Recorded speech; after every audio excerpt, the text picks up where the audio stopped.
কেউ খাইতেছ? এই যে আমরা খাইছে, এই সারাদিন তো বহুত কিছু খাই আমরা। খাইছে খাওন যে যে রাস্তা দিয়ে যায়, রাস্তার মধ্যে কতটি মেশিন, কতটি জংশন আছে, এটির সম্বন্ধে কোনো আইডিয়া আছে নি?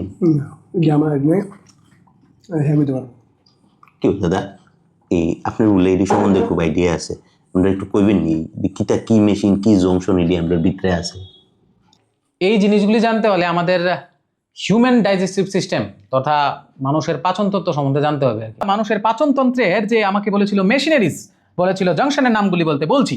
দুটো ভাগে ভাগ করা যায়, একটা হচ্ছে এলিমেন্টারি ক্যানাল আর একটা হচ্ছে গ্ল্যান্ডস। তো প্রথম আমি এলিমেন্টারি ক্যানাল বলছি। এই হচ্ছে মুখগহ্বর। মুখগহ্বর থেকে সেটা এই জায়গাটা হচ্ছে ফ্যারিংস, যেখান থেকে এয়ার এবং খাদ্য দুটোই পাস হয়। এইটা হচ্ছে আমাদের ফুড পাইপ বা ইসোফেগাস, খাদ্যনালী।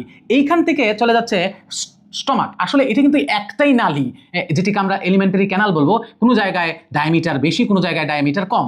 এই হচ্ছে স্টমাক বা পাকস্থলী। স্টমাক থেকে এই কানেকশন, এইটা হচ্ছে তোমাদের ডিউডেনাম। ডিউডেনামের পরের অংশ এই জায়গাটা হচ্ছে স্মল ইন্টেস্টাইন বা ক্ষুদ্রান্ত।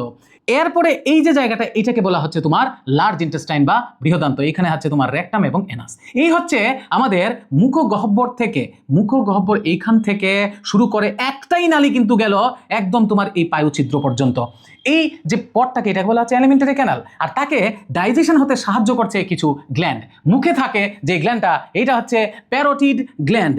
আর এখানে আমাদের দেহের সবচেয়ে বড় গ্ল্যান্ড, যেটাকে বলা হয় যকৃৎ বা লিভার।